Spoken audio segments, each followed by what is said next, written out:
and welcome to our Thailand roundup vlog. Today we're going to kind of discuss our route through Thailand, what we thought of it, where we'd go if we would come back, what we liked, what we didn't like, and like pros and cons of the country. Sound good? Sound good, bruv. Let's crack on. We started off in Bangkok and we stayed there for 5 nights. Then we went up to Chiang Mai, which was awesome. Then we flew down from Chiang Mai all the way to Koh Samui, which took 17.5 years. Then we went from Koh Samui to Koh Phangan to Koh Tao to Hua Hin back to Bangkok, which is where we are now.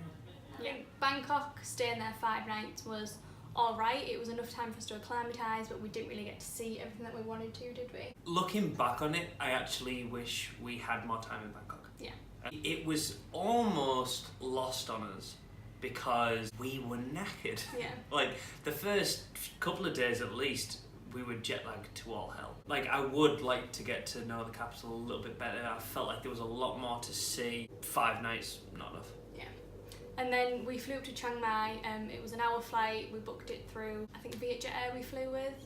It was about £35 each or something like that. It wasn't expensive. Yeah. Really easy domestic flight process over here. And then Chiang Mai, we stayed there for 5 nights. I think it was enough, wasn't it? Like, we were kind of ready to come back because we did so much kind of adventure stuff in Chiang Mai. Like, we did whitewater rafting, we did the elephants, we went up like to Doi Suthep to the temple. It was very full on. So by the end of the 5 nights, we were kind of ready to come to the islands and chill. Yeah, I think so. Like 5 nights in Chiang Mai. Don't get me wrong, you could spread it out and you'd probably have a great time spending 2 weeks in Chiang Mai. The 5 nights we spent there were phenomenal. Yeah. Like, never ever forget. It was class. Lots of great food places in Chiang Mai as well, isn't it? Oh yeah, great. There's everything in Chiang Mai. It's quite touristy, but in a good way. It's not overly expensive. The climate's nice. It's great. Go there. And then we booked our trip down to Koh Samui through 12goasia.com, which is kind of the big website for booking. What's the word? That kind of stuff. Yeah, like getting from A to B. It can kind of do kind of joint journeys and things like that. So we flew from Chiang Mai to Bangkok to Surat Thani, got an hour bus to the ferry port, and then got like an hour-and-a-half ferry to Koh Samui, and then got an hour transfer to Lamai Beach, which is where we were staying on Koh Samui. By the time we got to Koh Samui, it was about 8 o'clock. Just about 8 o'clock. And we weren't happy at all. And that was the first night of 3, which I think, again, Koh Samui might have been a bit lost on us because we were so tired, and we only had 2 full days, and we wanted one of them to kind of relax because we were so tired. And when we were in Koh Samui, the weather sucked. Yeah, it rained. Which is just luck of the draw. Sometimes that kind of happened. Best restaurant in Thailand, however, is in Koh Samui. Yeah, it is. The Garden, the Amazing. Italian restaurant. Yeah, that's on Lamai Beach. The guy who's the kind of maitre d' is absolutely fantastic. The food was cheap and absolutely just Authentically bien.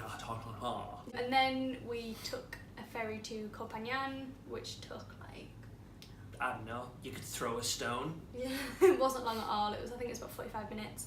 Really cheap. It was like £5 each to get the ferry, and we stayed quite close to the port pier. Yes. That. And we stayed at a place called Coco Garden. Favourite place, I think, that we actually stayed.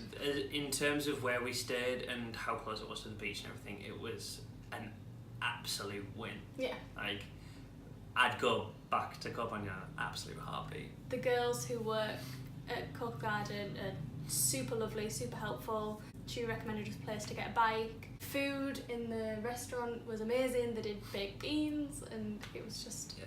And I think by the time we got to Koh Phangan, we kind of got into traveller mode. We started doing stuff separately, which is definitely not a bad thing. Yeah. You know, you can like someone, you can love someone as much as you like, but if you spend every minute of every day with them, you know, you'll start to do each other's head in. We didn't get to that stage, but, you know, I started training more.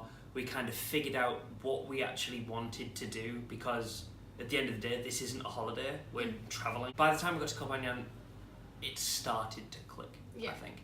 I think we started getting a little bit more of a routine with ourselves and kind of remembering what we needed to do for us as individuals as much as a couple. And like for Josh, that's his training and his fitness, and for me that's kind of spending time on my blog, leave a link below, plug, lol, because I've done that for 6 years, and kind of getting these videos put together and stuff like that. We just kind of needed just an hour or so apart, just to kind of chill out and just do us for a bit. Yeah, and then you come back kind of refreshed to your relationship and everything. And the problem is with us is we're both kind of people pleasers, and we'll always be like, oh, are you all right? Oh, is there anything I can do? And you know what, sometimes you're travelling for months at a time, you're allowed to have a bad day. Yeah, it's just like, just bugger off for an hour and let me sit and read my book or something. Yeah, absolutely. And we seem to have that sussed. Koh Phangan, again, for adventures was class. We rented a bike for the day and went to a couple of spots, and it was loads of fun. Definitely probably the best place that we went to rent a bike, because the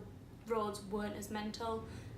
Definitely couldn't have done it anywhere else, I don't think. Bikes on Samui would have been fine. I would have been perfectly fine doing that, but it would have been a long day. Yeah. I imagine, because Samui is like twice the size of Koh Phangan. But for that day, it was absolutely ideal. Just be aware, there's some very big hills. From Koh Phangan, we went to Koh Tao. We had 4 nights there, and we absolutely loved Koh Tao. Koh Tao is chill. It's tiny, it's just relaxed. There's like gorgeous walks to go on, like the sea's right there. There's a CrossFit gym. There's a CrossFit gym. Great restaurants, great bars, like the fire shows on the beach were amazing. Our landlady was incredible. She was like the loveliest person we've met in Thailand. Koh Tao is just had a different vibe to the rest. There was a lot of sailing and snorkeling and fishing and all that kind of stuff. It's renowned for its kind of diving scene, so diving schools are just all over, aren't they? Yeah. Like, given more time, like, I could probably live there, to be honest, but, you know, you can get your paddy and all that kind of stuff and go diving.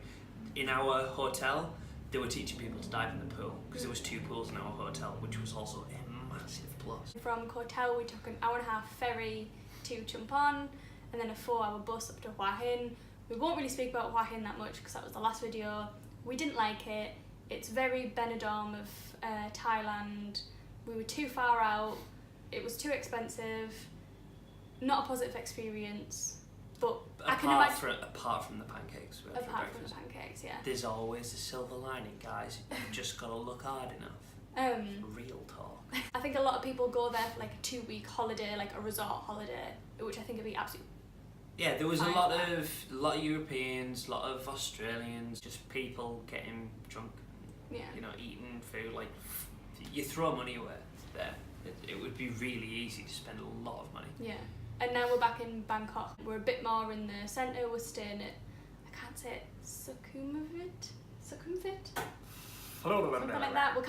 We picked this place because it's central, but it's close to the airport. So yeah, that was our route. A couple of places we'd maybe like to go if we came back. Pai, which is kind of hippie kind of area. Chiang Rai, which is north of Chiang Mai. And then the other side of the islands, so do like Koh Phi Phi, Krabi, really, and kind of that sort of area as well. Who knows if we'll come back? I would very much like to. Who knows? Now we're going to go through our kind of main likes and dislikes about Thailand. So I'm going to do the likes, and then you can do the dislikes. First things first, Thailand is super cheap. Even though the pound isn't the strongest at the minute, you definitely get a lot for your money. We went out and a round of a cocktail and a beer would be like £3, which is just unheard of. You don't even get a cocktail for £3 in the UK. Food, again, super cheap, well under a fiver. You're probably paying like £3 for a dish. We were angry when stuff cost a fiver. We were like, I'm not paying this. Like, I refuse, we're going somewhere else. The culture here is fantastic. Thai people are so laid back, it's absolutely ridiculous. Like, they're not bothered if things late, they'll bring you food out at different times. Like, they're just so chill. It's so different to the UK, but kind of in a good way. Yeah, it's like stuff can go wrong, but nobody really cares. Everyone's like, and that, oh, it's just like, nah, well, we'll sort it out. I've never really seen a stressed dude. No. I think the most stressed people were us. The weather is obviously a massive plus about Thailand. Apart from Bangkok, where it's super humid, the weather on the islands, apart from the rain in Koh Samui, was absolutely gorgeous, wasn't it? That's right. Stunning sunshine, clouds kind of when you needed it, and just, especially when you're by the beach and you've got that breeze, like, gorgeous weather. Gorgeous, gorgeous, gorgeous most of the time. Another thing we loved was the food. Unfortunately, we didn't have a great, massive deal of Thai food because someone didn't. Stomach issues are real though, like it's true what they say. Even eating something not particularly Thai, but meat can still give you a stomach bug. But apart from that, the food that we have had, whether Thai or otherwise, has been gorgeous. We've had some really good meals. That's some great meals actually. And the last thing we loved about Thailand is the variety of things to do. You know, you could be temple hopping one day and then you're zip lining the next, or seeing the elephants, or whitewater rafting, or walking through a park, or, you know, going to a sky bar. The opportunities and things to do in Thailand, endless. Yeah, so for the dislikes, food is, like I said, the food could be great, but if you've got a dodgy belly, you'll know about it. Yeah. And that's all we're going to say about that. Travelling, some of the distance between places, because Thailand's like mega long, to go from the north to the south takes the biscuit. Plan ahead, like I think we did it as good as it was going to happen. You could go full potato and really mess it up. Yeah. And you'd spend most of your time going from A to B. I didn't really feel like we did that. We only had one Major pretty long day. But the only thing I wish we did do was stay more time in Samui maybe to kind of make up for that. Yeah. But that's by the by. The weather is fantastic. However, the smog, particularly in Bangkok, and this is coming from two people from the borough, Smoggies. it's pretty bad. A lot of people walking around with the face masks and stuff. You can go out for a 20-minute walk and you lose a year of your life. Yeah. You know about it, like you really tell. Yeah. And in Bangkok particularly, it's so close and sticky, and you know, weather-wise, Bangkok's the worst. While the Thai people were absolutely class, tourists can be very, very rude. Yeah. We found, or particularly I found, if you've got a bag on your back, the regular tourists aren't taking no prisoners. They'd be here for 2 weeks or 3 weeks or however long they're going for. They don't care. They don't seem to anyway. We had a couple of bad experiences with really, really rude tourists. Yeah. And the last one is pavements. They stop and then start, and then you're walking on the road for ages, and people drive a bit erratically over here, especially in city centres and stuff. The pavements are the best in Chiang Mai. The whole place is just a bit more people friendly. But in some places, on the islands and stuff, it can be tragic. Keep your eyes down. Obviously, look up what's around you, but keep your eyes on your feet. Little Miss tripped a lot. Honestly, nearly like killed themselves so many times. Yeah. Funny though. Here are our top 10 tips for Thailand. Say that 10 times fast. First one is take a pair of trainers. If your feet aren't used to your flip-flops or your new shoes or whatever you got, some good trusty trainers are exactly what you need to walk about in. Tip 2, research the culture, especially regarding temples. You know, they have dress codes for a reason. Doesn't matter if you want the perfect Instagram shot or, you know, you want to look really pretty. You need to respect what they're asking you to do. It's super important. It's nice to be nice. Number 3, Maps.me and Grab. 2 apps that you're gonna need. Maps.me is kind of like your Google Maps, but it works while you're offline if you've downloaded the map. So you can see where you are without internet. And Grab, if you've got internet, it's hands down, we think, the best way to get a taxi. You can pay with your card straight then and there, so there's no confusion, no bartering over money. It's simple and it's quick. Number 4 is do adventurous things in the morning or as early as you can. So if you're going on a trek, you're going to see a temple, do it in the morning when it's a tiny bit cooler. It might not be a great deal cooler, but it certainly pays off than doing a massive hike at 3 o'clock in the afternoon when the sun is sweltering. Number 5 is pre-book your ferries and buses and all that kind of stuff, and pre-book your hotels. It just makes sense. Yeah. We bumped into numerous backpackers and travellers that didn't know where they were staying the night, and me personally, I would not be cool with that. No, couldn't do it. Number 6 is research the areas where you are staying. We wish that we did this with Hua Hin. Just look into where you're staying, look what's around you, look how accessible you are to things, because you don't want to be left stuck. Number 7, 7-Eleven toasties. Eat them. They're cheap and delicious. Yeah. Number 8, technology is your friend. If you're travelling for a long time, bring something you can watch Netflix on, because you might not be able to afford to go out every night and drink, or want to. You might fall ill and just want to chill out in your hotel room. We've been loving watching Netflix series on a night, but I'm just relaxing, and it's made a difference. And number 9, keep hydrated. Water bottle on you at all times. It is so hot, and especially if you're on the drink, it's so easy to get dehydrated. And the last one, I'm not going to say that much on this one. Never trust a fart.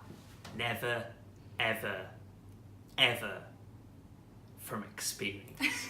So that was our kind of Thailand roundup. Hope you enjoyed our Thailand vlogs. We're hoping to kind of push out a few more in Cambodia, but we've loved Thailand. It's been a great start to this journey. Honestly, I'm a little bit gutted to go.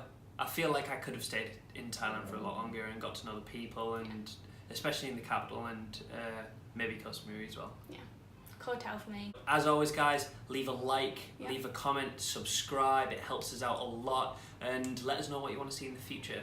We are hoping to crank out a few more vlogs because we're kind of getting into the swing of things. Both people can do it now. I've learned him the ways. Learned me the ways.